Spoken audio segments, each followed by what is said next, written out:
Hello friends, आज का हमारा टॉपिक है बॉडी फ्लूइड्स एंड सर्कुलेशन। देखिए, सबसे पहले हम देखेंगे ब्लड क्या होता है। तो blood is a fluid connective tissue that transports material through out the body. मतलब ब्लड क्या है? एक कनेक्टिव टिश्यू है, ठीक है, और जिसका मैट्रिक्स कैसा है? हमारा फ्लूइड मैट्रिक्स है। तो ब्लड हमारा एक फ्लूइड कनेक्टिव टिश्यू है जिसका काम क्या है? हमारी पूरी बॉडी में मटीरियल्स को ट्रांसपोर्ट करना, ठीक है।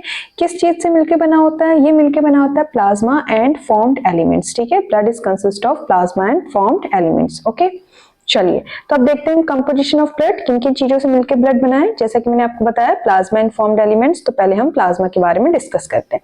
तो जो हमारा ब्लड है उसमें 55% हमारा प्लाज्मा पाया जाता है, ठीक है। क्या होता है प्लाज्मा?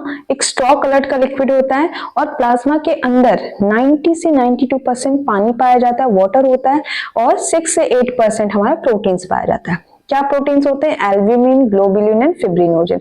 ये प्रोटीन्स का काम क्या है? ये जो प्रोटीन्स हैं जैसे कि फिब्रिनोजन, ये हमारा ब्लड क्लॉटिंग में हेल्प करता है, ठीक। और जो हमारे एल्ब्यूमिन एंड ग्लोबुलिन, ये जो प्रोटीन है, ये दोनों प्रोटीन्स हमारे ऑस्मोटिक बैलेंस को मेंटेन करते हैं और हमारी बॉडी की इम्यूनिटी को रेगुलेट करते हैं, ठीक। हमारा जो प्लाज्मा है इसमें कुछ न्यूट्रिएंट्स भी पाए जाते हैं जैसे कि glucose, amino acids, lipids, hormones and waste products, ठीक है। और एक और चीज यहाँ पे ध्यान देने वाली बात है कि जो प्लाज्मा है, ठीक है, बिना क्लॉटिंग फैक्टर्स के प्लाज्मा को हम कहते हैं सीरम। प्लाज्मा में से जो अगर हम क्लॉटिंग फैक्टर्स हटा दें तो वो जो बचा हुआ हमारे पास जो भी लिक्विड है या जो भी मटेरियल है वो क्या कहलाता है? सीरम, ठीक। ये हो गया हमारा प्लाज्मा। अब देखते हैं नेक्स्ट क्या है। नेक्स्ट हमारा फॉर्म्ड एलिमेंट्स। 45% हमारे ब्लड में पाए जाते हैं फॉर्म्ड एलिमेंट्स, ठीक। ब्लड में क्या है? These are the cells suspended in plasma, ठीक है। जो फॉर्म्ड एलिमेंट्स हैं ये हमारे प्लाज्मा में पाए जाते हैं। कौन कौन से होते हैं फॉर्म्ड एलिमेंट्स? एक होता है आरबीसीज जिसे हम एरिथ्रोसाइट्स कहते हैं, दूसरा होता है हमारा डब्ल्यूबीसीज जिसे हम ल्यूकोसाइट्स कहते हैं, फिर आते हैं हमारे प्लेटलेट्स जिसे हम थ्रोम्बोसाइट्स कहते हैं, ठीक है। ये तीन चीजें हमारे फॉर्म्ड एलिमेंट्स के अंदर आती है, ठीक। ओके, अब डब्ल्यूबीसी के अंदर भी हमें तीन चीजें देखने को मिलती है, ठीक है। क्या क्या देखते हैं, चलिए। डब्ल्यूबीसी के अंदर व्हाइट ब्लड सेल्स के अंदर हमें मिलता है एक तो सॉरी तीन नहीं, दो चीजें पहले, ठीक है। दो चीजें क्या? व्हाइट ब्लड सेल्स होते, एक होते ग्रैन्युलोसाइट्स जिन्हें हम कहते हैं ग्रैन्युलोसाइट्स, ठीक है। और जो दूसरे तरह के जो डब्ल्यूबीसी हैं उन्हें हम कहते हैं ए ग्रैन्युलोसाइट्स। क्या कहते हैं? ए ग्रैन्युलोसाइट्स, ठीक। ओके, जो हमारे ग्रैन्युलोसाइट्स है ना, ये भी तीन तरीके के होते हैं, ठीक। ग्रैन्युलोसाइट्स भी हमारे तीन तरीके के क्या है? अभी मैं इनकी ट्रिक बताती हूँ याद करने की। बेसोफिल्स, बेसोफिल आते हैं हमारे यहाँ पे, ठीक। उसके बाद आते हैं हमारे इसिनोफिल्स, इसिनोफिल, और एक आता है हमारा न्यूट्रोफिल, ठीक है। ये तीनों हमारे कहलाते हैं ग्रैन्युलोसाइट्स। अब बच्चे कुछ जो दो हैं वो हमारे ए ग्रैन्युलोसाइट्स आते हैं। क्या है बचे हुए हमारे? एक है हमारा लिम्फोसाइट्स, लिम्फोसाइट्स, और एक है हमारा मोनोसाइट्स, ठीक है। तो ये मिलके हमारे सब मिलके बनाते हैं फॉर्म्ड एलिमेंट्स, ठीक है। अब हम एक एक करके इन सब के बारे में डिस्कस करेंगे। पहले हम देखते हैं आरबीसी क्या है, फिर डब्ल्यूबीसी, इनके बारे में पढ़ेंगे, फिर हम प्लेटलेट्स पे आएंगे, ठीक। ओके, चलिए देखते हैं। नेक्स्ट हमारा आरबीसीज। आरबीसीज को हम एरिथ्रोसाइट्स के नेम से भी जानते हैं, ठीक। तो आरबीसीज क्या है? हमारा जो ब्लड है ना उसमें सबसे ज्यादा पाया जाता है आरबीसीज, ठीक है। एक हेल्दी एडल्ट मैन की अगर हम बात करें तो ऑन एन एवरेज उसमें क्या पाए जाते हैं? 5 मिलियन से लेके 5.5 मिलियन ऑफ आरबीसीज पाई जाती है पर एमएम पर क्यूब ऑफ ब्लड में, ठीक है। और अगर हम हीमोग्लोबिन कंटेंट की बात करें तो जो मेल है उसमें 13.5 से 17 ग्राम पर डेसीलीटर हीमोग्लोबिन पाया जाता है, और फीमेल की बात करें तो उसमें 12 से लेके 15.5 ग्राम पर डेसीलीटर हीमोग्लोबिन पाया जाता है, ठीक। अब आरबीसीज के शेप की बात करें तो होते कैसे? बाइकॉन्केव होते हैं और नो न्यूक्लियस, ई न्यूक्लिएटेड होते हैं। ये चीज ध्यान देने वाली बात है, ठीक है। जो आरबीसीज हैं उसमें हमारे न्यूक्लियस नहीं पाया जाता है। और एक प्रोटीन पाया जाता है आयरन कंटेनिंग प्रोटीन जिसका नाम है हीमोग्लोबिन, ये ऑक्सीजन ट्रांसपोर्ट के लिए नेसेसरी होता है, ठीक। लाइफ स्पैन की बात करें तो जो हमारा ये आरबीसीज है इसकी लाइफ स्पैन होती है 120 डेज। 120 डेज तक ये रहता है, उसके बाद ये मर जाता है, खत्म, डिस्ट्रॉय होता है। कहाँ डिस्ट्रॉय होता है? स्प्लीन में। स्प्लीन एक ऑर्गन है हमारा थाइमस ग्लैंड के आसपास, वहां पे ये जो है आरबीसीज हमारे आफ्टर 120 डेज स्प्लीन में जाते हैं और वहां पे डिग्रेड हो जाते हैं, ठीक है। इसीलिए स्प्लीन जो है उसे हम ग्रेवयार्ड ऑफ आरबीसीज भी कहते हैं। ये क्वेश्चन कई बार पूछा जाता है कि ग्रेवयार्ड ऑफ आरबीसीज किसे कहा जाता है, तो वो है हमारा स्प्लीन। कभी कभी लाइफ स्पैन भी पूछा जाता है आरबीसीज का जो है 120 डेज, और न्यूक्लिएटेड है या इन्यूक्लिएटेड है, ये क्वेश्चन में पूछा जाता है। ठीक, एडल्ट्स में हमारा आरबीसी कहाँ बनता है? एडल्ट्स में हमारा आरबीसी बनता है बोन मैरो में। ठीक, आई होप यहाँ तक आपको समझ आ गया होगा। नेक्स्ट है हमारा WBC, व्हाइट ब्लड सेल्स। ठीक है, नाम इसका व्हाइट है, व्हाइट इसलिए कहते हैं क्योंकि ये कलरलेस होते हैं। कलरलेस क्यों होते हैं? क्योंकि इनमें हीमोग्लोबिन नहीं पाया जाता है। ठीक है, न्यूक्लिएटेड होते हैं, आरबीसीज में न्यूक्लियस नहीं था, इनमें न्यूक्लियस पाया जाता है। और आरबीसीज के कंपैरिजन ये थोड़े कम नंबर में, आरबीसी हमने देखा था मिलियंस में थे, तो ये 6000 से 8000 mm पर क्यूब ऑफ ब्लड में पाए जाते हैं। ठीक है, इनका फंक्शन क्या है? इनका फंक्शन है कि हमारे डिफेंस और इम्यूनिटी में हेल्प करते हैं। और WBC हमारे दो तरह के होते हैं। ठीक है, एक है हमारा ग्रैन्युलोसाइट्स, एक है हमारे ए ग्रैन्युलोसाइट्स। ओके, ग्रैन्युलोसाइट्स में क्या आते हैं? Neutrophils, eosinophils, basophils. Agranulocytes में आते हैं लिम्फोसाइट एंड मोनोसाइट। अब देखो इनको हम याद कैसे करेंगे। आपको एक ट्रिक है इनको याद करने की, आपको ये याद रखना है ग्रेन बैन है, ग्रेन बैन है। ठीक, ग्रेन से क्या होगा? ग्रेन से हो गया ग्रैन्युलोसाइट्स, बैन से बी से बेसोफिल्स, ई से इसिनोफिल्स, एन से न्यूट्रोफिल्स। बस ग्रेन बैन है, हो गया। और जो बाकी दो बचे हमारे लिम्फ एंड मोनो, वो हो गए हमारे ए ग्रैन्युलोसाइट्स। ठीक, ओके, चलिए अब इनके बारे में भी देख लेते हैं। पहले हम ग्रैन्युलोसाइट्स के बारे में देख लेते हैं। ठीक है, क्या होते हैं ग्रैन्युलोसाइट्स? ग्रैन्युलोसाइट्स का पहला था हमारा न्यूट्रोफिल्स। तो जो हमारे व्हाइट ब्लड सेल्स है, व्हाइट ब्लड सेल्स में जो न्यूट्रोफिल्स है सबसे ज्यादा अमाउंट में पाए जाते हैं। लगभग 60 से 65% न्यूट्रोफिल्स होते हैं हमारे ब्लड में। ठीक, फैगोसाइटिक सेल्स होते हैं neutrophils and monocytes. Phagocytic cells मतलब कि जो हमारी बॉडी में फॉरेन ऑर्गेनिजम्स आते हैं उनको ये किल करते हैं। ठीक, ओके, और न्यूट्रोफिल का अगर आप डायग्राम देखोगे तो ये है न्यूट्रोफिल। ठीक है, ये ऐसा इसका क्या है, ये किडनी शेप इसका न्यूक्लियस होता है। नेक्स्ट हमारा बेसोफिल्स। बेसोफिल्स सबसे कम पाए जाते हैं, सबसे ज्यादा न्यूट्रोफिल्स और सबसे कम हमारे बेसोफिल्स। ठीक है, बेसोफिल्स क्या होते हैं? बेसोफिल्स हमारे histamine, serotonin, heparin substance secrete करते हैं जो हमारे इन्फ्लेमेटरी रिएक्शंस में हेल्पफुल होते हैं। ठीक है, ये है बेसोफिल का डायग्राम। और अगर इजिनोफिल्स कहें तो 2 to 3% हमारा पाया जाता है। और जो हमारी एलर्जिक रिएक्शंस होती है ना, ये resist infections and are associated with allergic reaction से एसोसिएटेड है, उस टाइम पे काम करते हैं। ठीक है, ये हो गया हमारा इसिनोफिल्स का डायग्राम। तो ये हो गया हमारे ग्रैन्युलोसाइट्स। ठीक है, अब हम देखते हैं ए ग्रैन्युलोसाइट्स। ए ग्रैन्युलोसाइट्स में क्या थे हमारे? दो तरह के लिम्फोसाइट्स दो तरह के सेल्स पाए जाते हैं ना, एक लिम्फोसाइट, एक मोनोसाइट्स। ठीक है, लिम्फोसाइट क्या होता है? हमारे 20 से 25% लिम्फोसाइट्स पाए जाते हैं। और लिम्फोसाइट्स हमारे फर्दर 2 टाइप्स में डिवाइड है, B lymphocytes and T lymphocytes. ठीक है, ये दोनों होते हैं, दोनों रिस्पॉन्सिबल होते हैं इम्यून सिस्टम के लिए। हमारी जो बॉडी का इम्यून सिस्टम है ना, वो हमारे लिम्फोसाइट सेल्स ही हमारे उसका ये रिस्पॉन्सिबल होता है। ठीक है, ये डायग्राम है हमारा लिम्फोसाइट्स का। मोनोसाइट्स की अगर हम बात करें तो 6 से 8% हमारे पाए जाते हैं। और ये भी फैगोसिटिक सेल्स होते हैं। न्यूट्रोफिल्स एंड मोनोसाइट्स फैगोसिटिक होते हैं, मतलब कि जो फॉरेन ऑर्गेनिजम्स हमारी बॉडी में एंटर करते हैं उनको ये डिस्ट्रॉय करते हैं। ठीक, मोनोसाइट का देखो डायग्राम ये है। ठीक, नेक्स्ट हमारे प्लेटलेट्स। प्लेटलेट्स को हम थ्रोम्बोसाइट्स भी कहते हैं। आपने देखा होगा ना, जब डेंगू फीवर आता है उसमें हमारे प्लेटलेट्स काउंट डाउन हो जाता है ना, तो वही है, प्लेटलेट्स हमारे ब्लड में पाए जाते हैं। क्या होता है? स्मॉल फ्रेगमेंट्स होते हैं।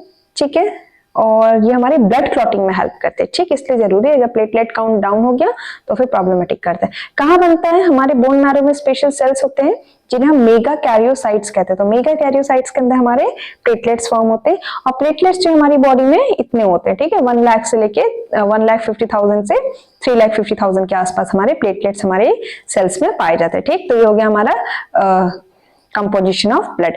ओके, चलिए अब नेक्स्ट हम देखते हैं, नेक्स्ट है हमारा ब्लड ग्रुप्स। ब्लड ग्रुप्स के बारे में देखते हैं क्या होते हैं ब्लड ग्रुप्स। ठीक, चलिए जितने भी ह्यूमन बींग्स होते हैं ना, उनके ब्लड में कुछ कंपोजिशंस जो होते हैं वो बेसिक होते हैं, सेम होते हैं। जैसे प्लाज्मा, आरबीसी, डब्ल्यूबीसी, प्लेटलेट्स, ये सब आपको ना किसी भी ह्यूमन बींग्स को आप उठाओ उनकी बॉडी में सेम मिलेंगे। लेकिन हम जो ह्यूमन बींग्स हैं उनके ब्लड में कुछ ऐसे प्रोटीन्स भी पाए जाते हैं जो पर्सन टू पर्सन डिफर करते हैं। ठीक है, हो सकता है मेरी बॉडी में प्रोटीन हो, आपकी बॉडी में ना हो, आपकी बॉडी में कोई और प्रोटीन हो। तो उन कौन से प्रोटीन है? उन प्रोटीन्स को हम कहते हैं एंटीजेंस एंड एंटीबॉडीज। और इन्हीं एंटीजन और एंटीबॉडीज के डिफरेंसेस के बेसिस पे हमने अपने ब्लड ग्रुप को क्लासिफाई कर दिया, ग्रुपिंग कर दी हमारे ब्लड ग्रुप की। ठीक है, जो काफी इंपॉर्टेंट है ब्लड ट्रांसफ्यूजन और मेडिकल ट्रीटमेंट्स में।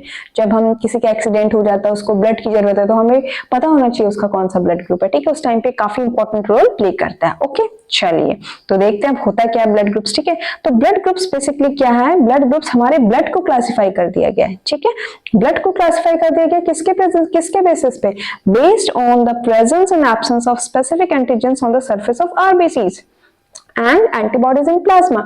हमारी आरबीसीज की सरफेस पे कुछ एंटीजेंस पाए जाते हैं और हमारे प्लाज्मा में कुछ एंटीबॉडीज पाई जाती है। तो इनके प्रेजेंस और एब्सेंस के बेसिस पे हमने अपने ब्लड को ग्रुप कर दिया गया, कैटेगराइज कर दिया गया। ठीक है, ओके दो मेन तरह के सिस्टम है, एक तो हमारा ABO ब्लड ग्रुप सिस्टम और एक है रिहर्सस फैक्टर सिस्टम या जिसे हम RH फैक्टर सिस्टम भी कहते हैं। ठीक, चलो वन बाय वन इन दोनों को स्टडी करने की कोशिश करते हैं। ठीक, चलिए पहला टॉपिक है हमारा ABO ब्लड ग्रुप सिस्टम। ठीक है, ये सिस्टम किसने डिस्कवर किया था, कार्ल लैंडस्टीन ने।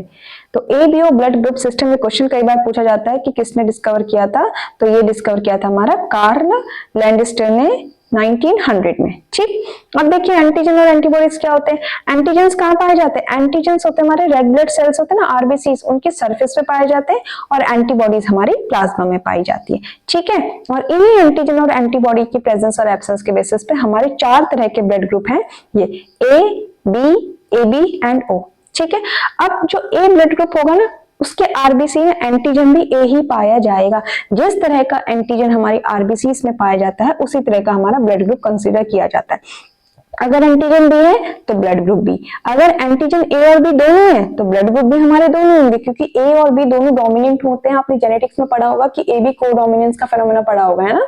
एबीओ ब्लड ग्रुपिंग उसमें आता है एग्जांपल को डोमिनेंस का, जहां पे मतलब दोनों डोमिनेंट होते हैं। तो ए और बी हमारा क्या है, अगर दोनों एंटीजन पाया जाता है तो ब्लड ग्रुप हमारा ए बी कहलाएगा, और अगर कोई भी एंटीजन नहीं है तो ब्लड ग्रुप हमारा ओ होता है। ठीक, तो आपको ये ध्यान देना है कि आरबीसी में जिस तरह का एंटीजन पाया जाएगा वही हमारा ब्लड ग्रुप।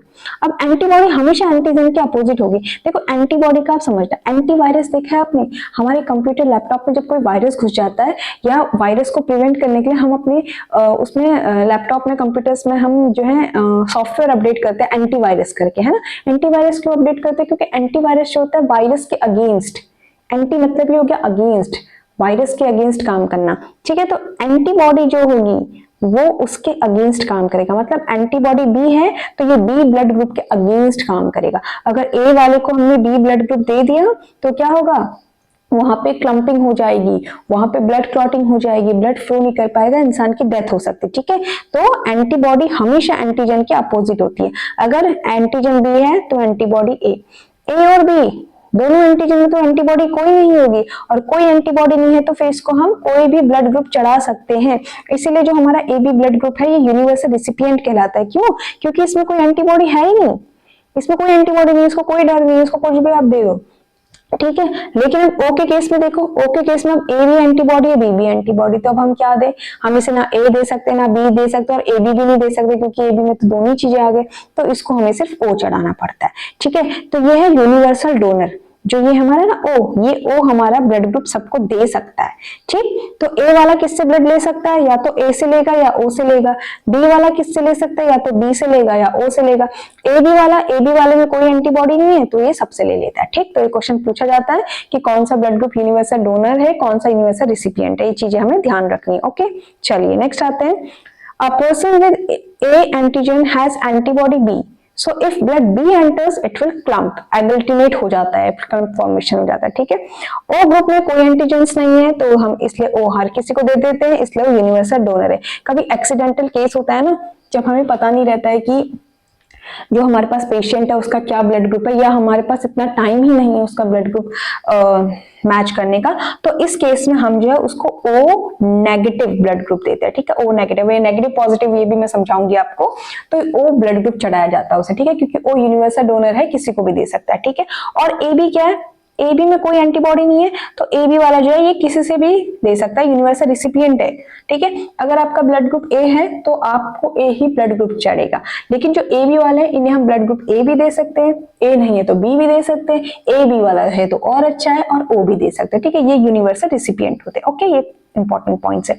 अब हम देखते हैं एग्लूटिनेशन रिएक्शन क्या होती है। ठीक है, ये क्या होता है, अगर हमने कोई मिसमैच ब्लड ट्रांसफ्यूज कर दिया, ठीक है, कोई हमारी मिस्टेक हो गई या कोई इमरजेंसी केस था, हमें ध्यान नहीं रहा, ठीक है, गलती से हमने ए वाले को बी ब्लड ग्रुप चढ़ा दिया, तो क्या होता है, जो एंटीजन और एंटीबॉडीज पाई जाती है ना आरबीसी और प्लाज्मा में, अगर हमने गलत ब्लड ग्रुप चढ़ाया है तो वो एक दूसरे की एंटीजन और एंटीबॉडी रिएक्ट करने लग जाती है, जिसकी वजह से आरबीसीज में क्लम्पिंग देखने को मिलते हैं, जिसे हम एग्लूटिनेशन कहते हैं। ठीक है, इसकी वजह से क्या होता है, क्लम्पिंग हो गई तो ब्लड वेसल्स हमारी ब्लॉक हो जाती है, ब्लड वेसल्स ब्लॉक हो गई तो ब्लड हमारी बॉडी में पहुंचेगा ही नहीं, ब्लड नहीं पहुंचेगा तो ब्लड का काम क्या था, कार्बन डाइऑक्साइड और ऑक्सीजन गैसेस मटेरियल्स को ट्रांसपोर्ट करने का फंक्शन है ना। अब ब्लड ही नहीं जा रहा तो सारे मटेरियल्स भी ट्रांसपोर्ट नहीं होंगे तो इंसान की डेथ भी हो सकती है। इसीलिए ये काफी इंपॉर्टेंट है ब्लड ग्रुप कंपैटिबिलिटी को मैच कराना बिफोर ट्रांसफ्यूजन। ओके, ठीक है, आई होप आपको यहाँ तक ये एबीओ ब्लड ग्रुप सिस्टम समझ में आ गया होगा। अब हम देखते हैं आरएच फैक्टर क्या है। जैसे मेरा ब्लड ग्रुप है ए पॉजिटिव, ठीक है, तो अब ये पॉजिटिव कहां से आया भाई, किसी का होता है ए नेगेटिव, तो ये पॉजिटिव नेगेटिव क्या सीन है ये हम यहाँ पे देखते हैं। ठीक, आरएच फैक्टर को हम कहते हैं रिहेसस फैक्टर भी कहते हैं। ओके, चलिए, किसने डिस्कवर किया था, एक मंकी था। ठीक है, एक मंकी था, रीसस मंकी, जिसमें इस फैक्टर को देखा गया था, इसलिए इसका नाम है आरएच फैक्टर। ठीक, किसने डिस्कवर किया था, Landsteiner and Wiener. Blood group को भी कार्ल लैंडस्टीनर ने किया था, इनको आरएच फैक्टर को रीसस और वीनर ने किया। ठीक है, होता क्या है, ये भी एक तरह का एंटीजन ही है, जो हमारे आरएच फैक्टर हम कह रहे हैं ना, एक तरह का एंटीजन ही है, इसे हम डी एंटीजन कहते हैं। एंटीजन है तो कहां पाया जाएगा, आरबीसी में पाया जाएगा। ठीक है, अब देखिए, अगर ये एंटीजन किसी इंसान की बॉडी में पाया जाता है तो इसे हम कहते हैं कि आरएच पॉजिटिव है, और अगर ये एंटीजन नहीं पाया जाता है तो इसे हम कहते हैं आरएच नेगेटिव है। बस यही काम है इसका, पाया जाएगा तो पॉजिटिव, नहीं पाया जाएगा तो नेगेटिव। ठीक, ओके। और जो हमारी इंडियन पॉपुलेशन है या ह्यूमन पॉपुलेशन है जितनी भी, उसमें लगभग 80 से 80% लोगों में ये पाया जाता है। ठीक, ओके। अब देखते हैं इसका काम क्या है भाई। अब ये है तो सिर्फ प्रेजेंट और एब्सेंट, लेकिन इसका भी एक इंपॉर्टेंट रोल है।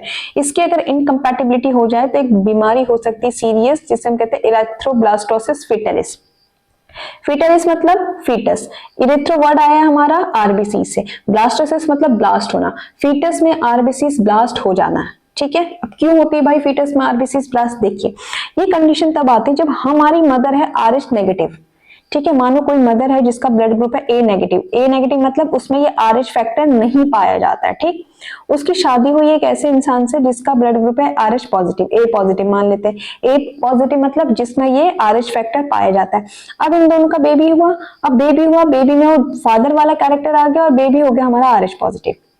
मदर है नेगेटिव, बेबी है पॉजिटिव। जब ऐसी कंडीशन आती है जहां पे mother negative and baby positive होता है, तब इरेथ्रोब्लास्टोसिस फिटलिस होने के चांसेस कैसे होते हैं, कैसे होते हैं। अब ये देखिए, फर्स्ट प्रेगनेंसी में तो कुछ नहीं होगा, ड्यूरिंग द फर्स्ट प्रेगनेंसी। अब जब फर्स्ट प्रेगनेंसी होती है ना, तो जो बेबी का जो स्मॉल अमाउंट ऑफ ये पॉजिटिव ब्लड है, ये small amount of blood mother के ब्लड में एंटर कर सकता है। ठीक है, और मिक्सअप हो सकता है। ठीक है, अब जब ये पॉजिटिव गया, देखो मदर की बॉडी में ये रिहेसस फैक्टर नहीं है। अब बेबी के थ्रू ये मदर की बॉडी में चला गया, तो मदर की बॉडी के लिए ये क्या है, ये एक फॉरेन पार्टिकल है, ये कोई दुश्मन है मदर की बॉडी के लिए। मदर की बॉडी को नहीं पता है ये क्या है, तो मदर की बॉडी अपने आप को उससे प्रोटेक्ट करने के लिए क्या करेगी, उसके अगेंस्ट एंटीबॉडीज बनाएगी। The mother's body produces anti Rh antibodies. Mother body ने क्या किया, उसके अगेंस्ट एंटीबॉडीज बनाना स्टार्ट कर दिया। ठीक, ओके। अब क्या होगा फ्यूचर में, जब सेकंड प्रेगनेंसी हुई और अगर उस समय भी उनका बेबी जो है पॉजिटिव निकल गया, तो सेकंड प्रेगनेंसी के टाइम पे मदर की बॉडी क्या करती है, मदर की बॉडी ने ऑलरेडी पहली प्रेगनेंसी में एंटीबॉडीज बना के संभाल के रखी है कि फ्यूचर में कभी आएगा तो हम इसको देख लेंगे। और जब फ्यूचर में वो दोबारा से आता है पॉजिटिव ब्लड ग्रुप वाला बच्चा मदर के वूम्ब में, तो मदर की बॉडी उसके अगेंस्ट एंटीबॉडीज बनाती है और जो बेबी का जो फीटस का जो आरबीसी सेल्स है ना, उसको किल करने की कोशिश करती है। ठीक है, और जिसकी वजह से आरबीसी ब्लास्ट होते हैं, इससे बच्चा एनीमिक हो सकता है, डेथ भी हो सकती है। इसलिए इसका नाम है इरेथ्रोब्लास्टोसिस फिटलिस, इसके फीटस का यानी कि आरबीसी सेल्स ब्लास्ट हो गए। ठीक, आई होप आपको समझ आया हो। तो क्या होता है, ड्यूरिंग द सेकंड प्रेगनेंसी अगर सेकंड बेबी भी जो हमारा आरएच पॉजिटिव है, तो ये जो एंटीबॉडीज मदर ने बनाई थी ये प्लेसेंटा को क्रॉस करते हैं और बेबी के आरबीसी को किल करते हैं, जिसकी वजह से बेबी एनीमिक हो जाता है या जॉन्डिस हो जाता है न्यूबॉर्न में। ठीक है, और इसी कंडीशन को हम इरेथ्रोब्लास्टोसिस फिटलिस कहते हैं। अगर आपने मूवीज के काफी शौकीन होंगे और अगर आपने पुरानी मूवीज देखी होंगी, आजकल तो ऐसा नहीं होता है, पुरानी मूवीज हिंदी बॉलीवुड मूवीज में ना काफी ड्रामा दिखाते थे कि कहते थे कि देखो ऐसी कंडीशन आ गई कि या तो हम माँ को बचा सकते हैं, बच्चे को बचा सकते हैं, कहते थे ना, तो यही कंडीशन होती थी इरेथ्रोब्लास्टोसिस फिटलिस वाली। ठीक है, ओके, आई होप यहाँ तक समझ में आया। अब इसका प्रिवेंशन क्या है, अब ऐसा केसेस तो होता ही है, हम कहाँ जब शादी करने जा रहे हैं, लोग आजकल कुंडली मैच नहीं करे, कहाँ वो ब्लड ग्रुप मैच करेंगे, है ना। तो ये केसेस तो काफी कॉमन है। तो इसका प्रिवेंशन भी काफी सिंपल सा है। हमें क्या करना है, जो RH नेगेटिव मदर्स होती है, जो पहली प्रेगनेंसी होती है, उस टाइम पे उनको हम anti-RH एंटीबॉडी इंजेक्शन लगा देते हैं, जिसे RH इम्यूनोग्लोबिन भी कहते हैं। इससे क्या होता है कि जब फर्स्ट डिलीवरी होती है तो उसमें आदि इंजेक्शन लगता है, तो जो मदर की बॉडी है ना, वो फिर RH पॉजिटिव फैक्टर के अगेंस्ट एंटीबॉडीज नहीं बना पाती। ठीक है, एंटीबॉडीज नहीं बनाएगी तो सेकंड प्रेगनेंसी में भी फिर कोई प्रॉब्लम नहीं होगी। ठीक, आई होप आपको यहाँ तक सब क्लियर हो गया होगा। तो अब देखते हैं कुछ इंपॉर्टेंट पॉइंट्स, की पॉइंट्स क्या है। तो पहले हमारा कार्ल लैंडस्टर, कहाँ नाम सुना था हमने, इन्होंने एबीओ ब्लड ग्रुप सिस्टम की डिस्कवरी करी थी। दूसरा हमारे लैंडस्टर एंड वीनर, इन्होंने क्या किया था, RH फैक्टर की डिस्कवरी करी थी। तीसरा ओ नेगेटिव ब्लड क्या, यूनिवर्सल डोनर है। अब देखो O नेगेटिव है यूनिवर्सल डोनर, क्यों, क्योंकि O तो हर किसी को दे सकते हैं। अब नेगेटिव मतलब जिसकी बॉडी में फैक्टर प्रेजेंट नहीं है उसको भी नेगेटिव दे दो, कोई दिक्कत नहीं है। जिसकी बॉडी में फैक्टर है, O पॉजिटिव वाले को भी हम O नेगेटिव दे सकते हैं। क्यों, क्योंकि अगर हम उसकी RH फैक्टर नहीं, RH फैक्टर वाला ब्लड उसको चढ़ाएंगे तो कोई फर्क नहीं पड़ेगा, है ना। तो O नेगेटिव जो है ये यूनिवर्सल डोनर होता है, और यूनिवर्सल रेसिपिएंट कहलाता है हमारा AB पॉजिटिव। ठीक है, ओके चलिए, और क्या इंपॉर्टेंट पॉइंट्स हैं, एग्लूटिनेशन है। यहाँ पे क्या होता है, एंटीजन एंटीबॉडी के रिएक्शन की वजह से आरबीसीज की क्लंपिंग होती है। इराइथ्रोब्लास्टोसिस फीटलिस क्या है कि फीटस का इराइथ्रोसाइट ब्लास्ट हो जाता है। क्यों, क्योंकि RH इनकम्पैटिबिलिटी हो जाती है, किसके बीच में, मदर एंड फीटस के बीच में। और RH पॉजिटिव फ्रीक्वेंसी है कि लगभग 85% जो ह्यूमन पॉपुलेशन होती है उनमें RH फैक्टर पाया जाता है। ठीक, ओके चलिए, अब आई होप यहाँ तक के लिए आज का टॉपिक काफी है। अब हम अगले टॉपिक में मिलेंगे जहां पे हम देखेंगे कोएगुलेशन ऑफ ब्लड। ठीक है, अगर आपको यहाँ तक सब समझ आया हो तो लाइक कीजिए, शेयर कीजिए, कमेंट कीजिए, सब्सक्राइब कीजिए। ठीक है, और अगर आपको कुछ प्रॉब्लम है तो आप कमेंट सेक्शन में लिख के मुझे जरूर बता सकते हैं। ठीक है, तो मिलते हैं नेक्स्ट वीडियो में नेक्स्ट टॉपिक के साथ। Thank you.